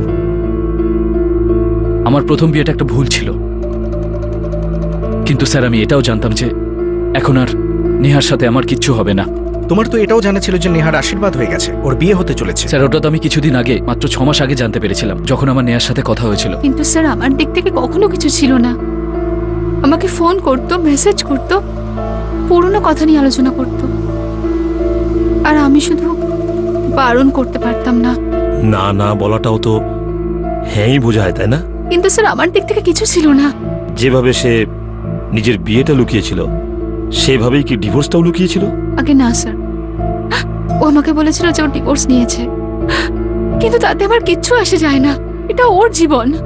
আর আপনি ওর জীবনের অংশ? আগে না স্যার, আমি সঞ্জীবের জীবনের অংশ ছিলাম, যার সাথে আমি সারাটা জীবন কাটাতে চেয়েছিলাম। সৌরভ শুধুমাত্র আমার কাছে একটা অতীত ছিল, ব্যাস, অনেক হয়েছে। আমি অনেকবার তোমায় বোঝাবার চেষ্টা করেছি। দেখো, আমি তোমাকে অসম্মান করতে চাই না, কিন্তু এনাফ ইজ এনাফ সৌরভ। এই ফোন কলস, এই মেসেজেস সবকিছু বন্ধ এবার। নেহা, প্লিজ একবার আমার কথা শোনো। দেখো, আমার বিয়ের কথাটা তোমার থেকে এর জন্য লুকিয়েছিলাম কারণ তোমাকে হারাতে চাইনি আমি। ডিভোর্স ফাইল করার পর আমি তোমাকে সবকিছু বলে দিতাম, সবকিছু প্ল্যান করেছিলাম আমি, কিন্তু সব ফেল হয়ে যায়। যা হয়েছে তা হয়েছে, এখানেই কথা শেষ। নেহা, এখনো কথা শেষ হয়নি। তুমি বোঝার চেষ্টা করো, শ্রুতি আর আমার ডিভোর্স হয়ে গেছে, এখন আমি পুরোপুরি সিঙ্গেল। নেহা, এখন আমাদের মাঝে আর কেউ আসতে পারে না। প্লিজ প্লিজ ফিরে এসো। স্টপ ইট সৌরভ, সিরিয়াসলি বলছি, আমার আশীর্বাদ হয়ে গিয়েছে আর সামনের বছর আমাদের বিয়ে হচ্ছে। আশীর্বাদ হয়েছে নেহা, বিয়ে তো নয়। নেহা, আশীর্বাদ ক্যান্সেলও করা যেতে পারে। ভালোবাসি সৌরভ, সেটা তো ক্যান্সেল করা যাবে না। সত্যি করে ভালোবাসা, যেটা আমি আমার ফিয়ান্সেকে করি, এটা তুমি তো কখনো আমায় করনি, আর আমি তোমার সাথে কখনো করবও না, এই জীবনে তো একদমই না। নেহা প্লিজ এমন করো না, প্লিজ। ভালো তো এটাই হবে সৌরভ যে আমি কিছু বলবোই না, আর তুমিও কিছু বলো না। আজকের পরে এই সমস্ত কথা এখানেই শেষ। Best of luck, bye. Neha, Neha, তখন তো খুব খারাপ লেগেছিল, এত খারাপ লেগেছিল যে মনে হচ্ছিল কাছের কেউ পৃথিবী ছেড়ে চলে গেছে। কিন্তু যদি কেউ চলে যায় স্যার, তাহলে তো সে আর ফিরে আসে না। সেভাবেই যদি কেউ, কোনো মানুষ এরম সিদ্ধান্ত নেয়, সেটা বদলানো খুব কঠিন কাজ, বিশেষ করে তখন যখন সেই মানুষ নিজেই বদলে যায়। 4 বছরের আগে নেহার আজকের নেহার মধ্যে আকাশ পাতাল পার্থক্য। আমার মন, আমার ভাবনা সবকিছু পাল্টে গেছে। আপনার ফিয়ান্সে সঞ্জীব মাথুর এই সৌরভ গুপ্তর ব্যাপারে কতটুকু জানতো? ও কিছুই জানতো না। ও আমার অতীত নিয়ে কখনো কিছুই জানতে চায়নি, আর আমিও কখনো কিছু বলিনি। কিন্তু যদিও আমি কখনো কিছু জিজ্ঞেস করতো তো আমি ওকে বলে দিতাম। সঞ্জীব খুবই ভালো আর সরল মনের ছিল, ওর সাথে কখনো চিটিং করতাম না। আর এই সৌরভ গুপ্তা, এ আপনার ফিয়ান্সে সঞ্জীব মাথুরের ব্যাপারে কতটুকু জানতো? আমার মুখ থেকে তো কখনো সঞ্জীবের নামও বেরোয়নি, কখনো না। আমি সৌরভকে আমাদের জীবন থেকে দূরে রাখতে চাইতাম। স্যার, ও যখন আমাকে বলে দিল যে ও নিজের হবু বরকে ভালোবাসে আর তাকেই বিয়ে করতে চায়, ওটাই আমার জন্য যথেষ্ট। স্যার, আপনি কিন্তু আমায় সম্পূর্ণ ভুল সন্দেহ করছেন। আমি তো এখন জানতে পারলাম যে ওই সঞ্জীব মাথুর, যার মার্ডার হয়েছে, ও নেহার ফিয়ন্সে ছিল। সত্যিটা বলো সৌরভ। আমি সত্যি বলছি স্যার, আর এমনিতেও আমি শুধু একটাই সত্যি জানি স্যার, আর সেটাই হলো আমার কাছে ভালোবাসার মানে হলো নেহা। আর তুমি ওর ভালোবাসার ব্যাপারে জানার চেষ্টাও করনি, যে মানুষটার সাথে ও জীবন কাটাতে চলেছিল, বিয়ে করতে চলেছিল। স্যার, সৌরভ গুপ্তার গত 3 বছরের ফোন রেকর্ড চেক করেছি, সঞ্জীবের সাথে ওর কোনো কানেকশন নেই। এই সময় আমাদের সামনে কে আছে? দেবিকা রয়, যে সঞ্জীব মাথুরের সঙ্গে একতরফা প্রেম করত, আর দেবিকার রাস্তার কাটা ছিল নেহা। যদি দেবিকার কিছু করারই ছিল, তাহলে সে নেহাকে মারত, সঞ্জীব মাথুরকে নয়। আর অন্যদিকে আছে সৌরভ গুপ্তা, যার রাস্তার কাটা ছিল সঞ্জীব মাথুর।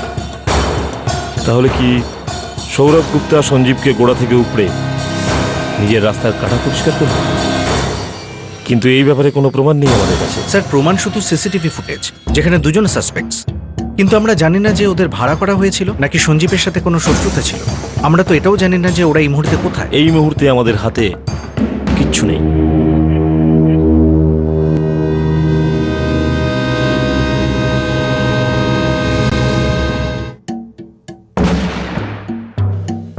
এটা একটা এমন কেস মনে হচ্ছিল যেটাতে কোনো লিড ছিল না, আর যেটা চক্রব্যূহের মধ্যে ঘুরপাক খেয়ে চলেছিল। এই কেসের খুনিরা এই অপরাধের মাস্টার মাইন্ডের কাছে পৌঁছানোর একমাত্র উপায় ছিল, যারা পুলিশের রাডার থেকে বেরিয়ে গিয়েছিল। ভিকটিমের পরিবারের লোকেরা অন্ধকারের মধ্যে উত্তর খুঁজছিল যে এইভাবে তাদের ছেলেকে নির্দয়ভাবে কেন খুন করা হলো, আর কে করালো। সবার মনেই প্রশ্নটা উঠছিল, কিন্তু উত্তরে হয় নিস্তব্ধতা ছিল, নয়তো আরো একটি প্রশ্ন। এই উত্তর যখন বিনা প্রশ্নেই পুলিশ জানতে পারল, তখন তারা অবাক হয়ে গেল। প্রশ্নের মধ্যেই এর উত্তর ছিল। এই সঞ্জীব মাথুর কি নেহা তিওয়ারির প্রেমিকা ছিল? এটা কি সঞ্জীব মাথুর নেহা তিওয়ারির হবু বর? হে অ্যাপ, ডেট 1 মার্চ। দেবিকা রায়ের হে অ্যাপ চ্যাটের মেসেজ স্যার।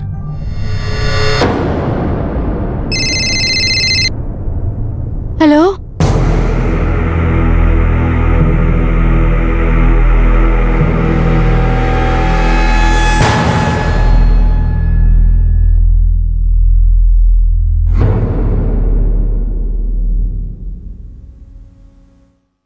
444856525 কার নাম্বার এটা? আমি ঠিক জানি না স্যার। কেউ তোমাকে এই নাম্বারের থেকে ছবি দিয়ে একটা মেসেজ পাঠিয়েছিল আর তোমাকে জিজ্ঞাসা করেছিল এটা কি সঞ্জীব মাথুর, নেহা তিওয়ারির হবু বর, আর তুমি জবাবে লেখো ইয়েস। আর এখন তুমি বলছো তুমি জানো না এই নম্বরটা কার? আমাকে বিশ্বাস করুন স্যার, আমি সত্যি জানি না। তুমি রিপ্লাই কেন করলে চিন্তা ভাবনা না করেই? 1 সেকেন্ডের জন্য মাথায় এটা এলো না যে এই নাম্বারটা কার? The number you have called is currently switched off. Switched off sir. Call records বার করো স্যার।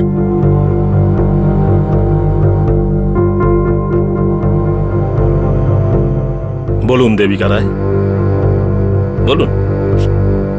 এই প্রশ্নের উত্তর তো আপনাকে দিতেই হবে যে এই মেসেজটা আপনাকে কে পাঠিয়েছিল। আমি সত্যি জানি না স্যার, আমি সত্যি জানি না আমাকে মেসেজ কে করেছিল। আমি তো এমনি হ্যাঁ বলেছিলাম, কারণ এটাই তো সত্যি, তাই না? সঞ্জীব নেহার হবু বর, আর এই সত্যিটা কেউ পাল্টাতে পারে না। এই সত্যিটা বদলে গেছে। সঞ্জীব মাথুর এখন নেহা তিওয়ারির হবু বর নয়। ইনফ্যাক্ট সঞ্জীব মাথুর এখন আর এই দুনিয়াতেই নেই।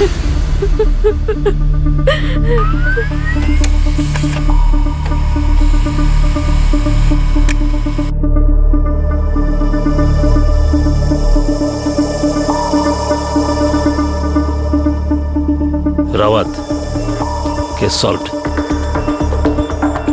এই হলো কানেকশন।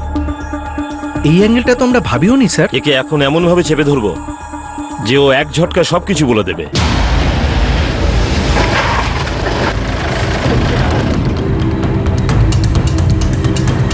আমি তো তোকে বলেইছিলাম কিছু জিনিস কঠিন হয় কিন্তু অসম্ভব নয়। আমরা অন্ধকারে ঢিল ছুটেছিলাম, ঠিক জায়গায় লেগে গেছে। এবার শুধু অন্ধকার দূর হওয়ার অপেক্ষা। স্যার, স্যার, দেবিকা দেবী, ওই লোকটা আপনাকে হে অ্যাপে জিজ্ঞেস করেছিল যে সঞ্জীব মাথুর নেহা তিওয়ারির হবু বর কিনা, আর আপনি রিপ্লাইতে ইয়েস বললেন, একবারও চিন্তা করলেন না। এটা কেমন করে হতে পারে যে আপনি একবারও জানতে চাইলেন না যে ওই লোকটা কে, তার আসল উদ্দেশ্য কি? সরি ম্যাম, আমি ভাবিনি, আমি সত্যি ভাবিনি। না স্যার, না স্যার, আমি কিচ্ছু জানি না। আমি সব সত্যি কথা বলছি স্যার, আমার কথা বিশ্বাস করুন স্যার। আমি এসব ব্যাপারে কিচ্ছু জানি না। আপনাদের কোথাও একটা ভুল হচ্ছে স্যার। আমাদের সামনে চেয়ারে বসে থাকা সমস্ত অপরাধী প্রথমে এই ডায়লগই বলে, কিন্তু আমরা সমস্ত অপরাধীদের সত্যি বলার একটা সুযোগ অবশ্যই দিই। তারপরেও যদি এই ডায়লগ আবার রিপিট করে, আমি কিচ্ছু জানি না, আমি কিচ্ছু করিনি, তাহলে আমরা ডায়লগ আর বলি না, সোজা অ্যাকশন শুরু করে দিই। আর যখন আমরা অ্যাকশন শুরু করে দিই, এই কনস্টেবল আছে না, এ ডান্ডা দিয়ে মালিশ শুরু করে। আর তোমাকে এত মানুষ করবে না যে তোমার হাড় মাংস এক করে রেখে দেবে। ঠিকভাবে বসা কি, ঠিকভাবে শুতে পর্যন্ত পারবে না। তাহলে এখন তুমি ঠিক করো, আগে কি তোমার মুখ খুলবে না এর ডান্ডা? স্যার, স্যার, আমি খুন করিয়েছিলাম সঞ্জীবকে, আর আমি ওদের দুজনকে সুপারি দিয়েছিলাম। তোমার মিথ্যের উপর দাঁড়িয়ে থাকা নেহার লাভ স্টোরি গল্প আমরা শুনে নিয়েছি। এখন তুই আমাদের অ্যাকশন স্টোরি শোনা। দেবিকা রায়ের সঙ্গে তোর কন্ট্যাক্ট কিভাবে হলো? ওই দুইজন কন্ট্যাক্ট কিলার কে ছিল? আর সঞ্জীব মাথুরকে তুই কিভাবে মারলি? পুরো গল্পটা শুনিয়ে দে এক ঝটকায় ক্লাইম্যাক্স পর্যন্ত। আর হ্যাঁ, নো ইন্টারভিউ। যখন নেহা আমাকে ফোন করে বলল যে ও এঙ্গেজড আর ও নিজের ফিয়ন্সেকে ভালোবাসে, আরও খুব তাড়াতাড়ি বিয়েও করতে চলেছে, তো ব্যাস স্যার, আমার মাথা গরম হয়ে গেল। আমি নেহার থেকে আমার বিয়ের কথা লুকিয়েছিলাম এই কারণে, যাতে ওকে ভালো করে নিজের ছাঁচে ফেলতে পারি, ওর মন জিততে পারি। সেই জন্য আমার ওয়াইফ শ্রুতিকেও ডিভোর্স দিয়ে দিয়েছিলাম, যাতে আমাদের মধ্যে কোনো বাধাই না আসতে পারে। কিন্তু ও যখন জানতে পারলো, আমি হতভম্ব হয়ে পড়লাম। তুই সঞ্জীব মাথুরকে চিনতিস না? এমনকি তুই ওর নাম অব্দি শুনিসনি? না স্যার, আমি তো দেবিকাকেও চিনতাম না। তুই দেবিকা রায়ের মোবাইলে সঞ্জীব মাথুরের ছবির সাথে এই মেসেজটা পাঠিয়েছিলিস। এটাই কি সঞ্জীব মাথুর, যে নেহা তিওয়ারির হবু বর? হ্যাঁ, আর ওই মেসেজের কারণেই আমি ধরা পড়ে যাই, তাই না? দেবিকা রায়ের নাম্বার তুই কোথা থেকে পেলি? মূল সমেত উপড়ে ফেলা। সৌরভের সব সমস্যা, তার উৎকণ্ঠার মূল সঞ্জীব মাথুর ছিল, নেহার প্রেমিক। এমন একজন মানুষ যার সম্পর্কে সৌরভ বিন্দুমাত্র কিছু জানত না, না তাকে দেখেছিল, না ফোনে কথা হয়েছিল, আর না কখনো সামনাসামনি দেখা হয়েছিল। এবার সঞ্জীবের বিষয়ে সৌরভ নেহার কাছ থেকে তো কিছু জানতে পারত না, আর যদি সে চেষ্টাও করত তাহলে তার প্ল্যানের প্রতি পদক্ষেপের চিহ্ন সোজা পুলিশের কাছে পৌঁছানোর ভয় থাকত। আমি একটা ফেক ফ্রেন্ড স্কোয়ার প্রোফাইল বানিয়েছিলাম আঁচল মিশ্রা নাম দিয়ে, আর অনেক চেষ্টার পর নেহা আমার ফ্রেন্ড রিকোয়েস্ট অ্যাকসেপ্ট করেছিল। ফ্রেন্ড রিকোয়েস্ট অ্যাকসেপ্ট করার পর আমি নেহার ছবি দেখার সুযোগ পেলাম। আমি ওই ফটোগ্রাফসগুলোকে ম্যাচিং করলাম আর জানতে পারলাম ছেলেটার নাম সঞ্জীব মাথুর।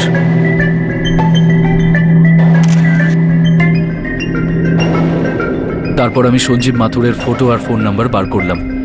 তুই তো সঞ্জীব মাথুরকে একদমই চিনতিস না, না নেহা তোকে সঞ্জীবের ব্যাপারে কিছু বলেছে, তাহলে তুই কিভাবে শিওর হলি যে এটাই সঞ্জীব মাথুর, যে নেহা তিওয়ারির হবু বর? শিওর ছিলাম না স্যার, সেই জন্য তো শিওর হলাম। সৌরভ, এটা তুই কি বলছিস? মারবি নাকি? বার কর না ভাই। আরে একটা নাম্বারই তো বের করার জন্য বলছি তোকে ভাই। ভাই ফোন রেকর্ড বার করাটা কোনো হাতের মোয়া নয় রে। আরে না বলিস না। দেখ, আমি তোকে ওর নাম আর ফোন নাম্বার দুটোই এসএমএস করছি, ঠিক আছে? আর তুই খুব সহজেই বার করতে পারবি, তোর কোম্পানির সিম কার্ড। দেখ, সেসব ঠিক আছে, কিন্তু আগে বল তোর আসল উদ্দেশ্যটা কি? ভাই আমি কিচ্ছু ভুলভাল করছি না, বুঝতে পারছিস তুই? তাহলে বলছিস না কেন? আরে বলে দেবো ভাই, তুই আমাকে চিনিস না নাকি যে এত জিজ্ঞাসা করছিস আমায়? আগে রেকর্ডস তো বার কর। আমি আমার বন্ধু চন্দনকে পটিয়ে নিয়েছিলাম সঞ্জীব মাথুরের ফোন রেকর্ডস বার করার জন্য।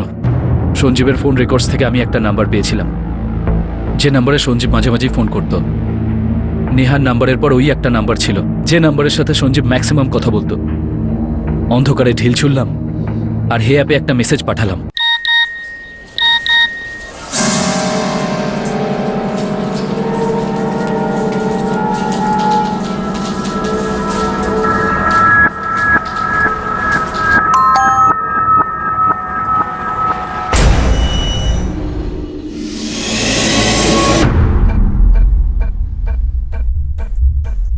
তারপর আমি কনফার্মেশন পেয়ে গেছিলাম যে এই সত্যিকারের সঞ্জীব মাথুর, যে নেহার ফিয়ন্সে। ওর ফোন রেকর্ডসের পাশাপাশি ওর অ্যাড্রেসও আমি জোগাড় করেছিলাম।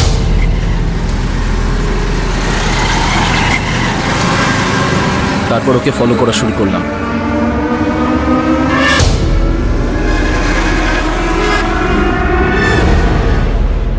জানতে পারলাম ব্যাংকে চাকরি করে। নিতিন আর রবি দুজনেই 5 তারিখে ফ্রি আছে রে।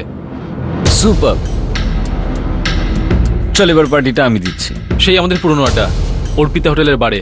পারফেক্ট, ওর থেকে ভালো জায়গা নেই। এখনই দুজনকে মেসেজ করে দিচ্ছি যে 5ই মার্চের রাতটা লক করে রাখ।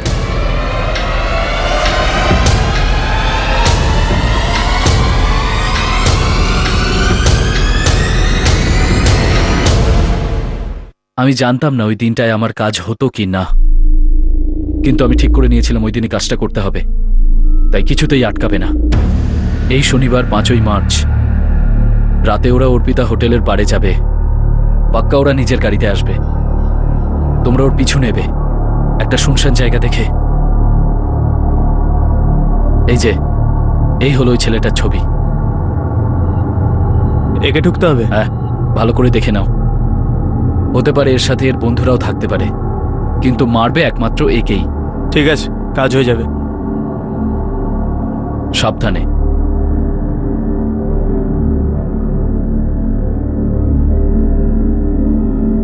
হার্ডওয়্যারের ব্যবসা করি, তাই মাঝে মাঝে ভাঙ্গার মার্কেটে আমাকে যেতে হয়। ওখানকারের বদমাশদেরও চিনি, ওখান থেকে জানতে পারি এরা দুজন সুপারি নেয়। তুই এসব প্ল্যানিং, এই মার্ডার এই ভেবে করেছিলিস যে এসব করার পরও নেহা তোর কাছে চলে আসবে? ওকে তো আসতেই হতো স্যার। আমাদের মাঝে একটাই কাঁটা ছিল, সেটা ছিল সঞ্জীব, যাকে আমি গোড়া থেকে উপড়ে ফেলে দিয়েছি। রাস্তা ক্লিয়ার ছিল স্যার। রাস্তা ক্লিয়ার অবশ্যই হয়েছে, সেটা তোর আর নেহার মিলনের রাস্তা নয়, বরং তোর আর কোর্টের মাঝের রাস্তা, যেখান থেকে সোজা তোকে জেলে পাঠানো যাবে।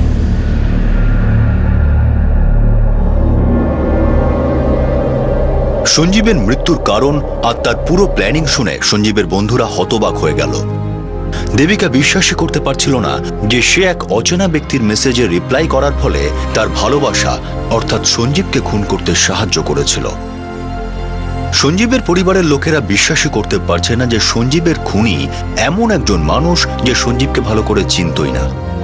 শুধু তাকে এই জন্যই মেরে ফেলা হলো কারণ সঞ্জীবের বর্তমান প্রেমিকা 4 বছর আগে সেই ব্যক্তির প্রেমিকা ছিল। নেহা একেবারে ভেঙে পড়েছিল। সে কখনো ভাবেইনি যে অতীতের এক সম্পর্কের ভূত তার বর্তমানে এসে সবকিছু শেষ করে দিয়ে যাবে। নিজের স্বার্থকে ভালোবাসা ভেবে এই ব্যক্তি একটি নিরপরাধ মানুষের জীবন অসময়ে কেড়ে নিল। সঞ্জীব মাথুর জীবনের সবকিছুর প্ল্যান করে ফেলেছিল, কিন্তু নিয়তি তার সঙ্গে অন্য খেলা খেলল। এক আঘাত খাওয়া প্রেমিক তার মৃত্যুর প্ল্যানিং করে বসল, আর দুর্ভাগ্যবশত তার সফলও হলো।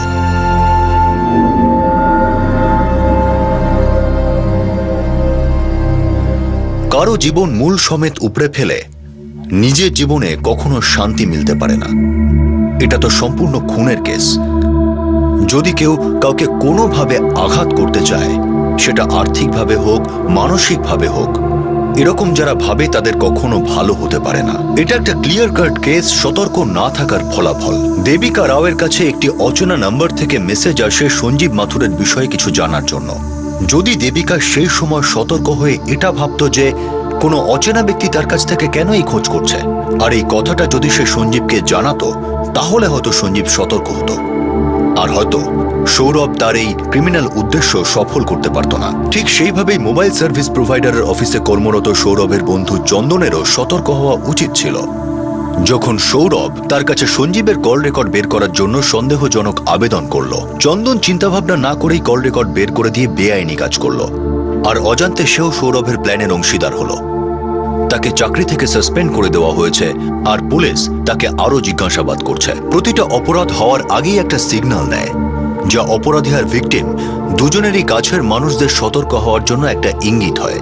নিজের চোখ, কান আর সবচেয়ে বেশি নিজের মাথাকে সজাগ রাখুন, দেখবেন অপরাধ অনেক কম হবে। আবার দেখা হবে পরের এপিসোডে, আর সমাধান হবে আরো একটি নতুন অপরাধের। ততক্ষণ সতর্ক থাকুন, সুরক্ষিত থাকুন, আর দেখতে থাকুন ক্রাইম পেট্রোল সতর্ক। শিক্ষা একজনের, জ্ঞান আমাদের সবার। জয় Hind. For more updates, subscribe to our channel, click the show links and enjoy watching the videos.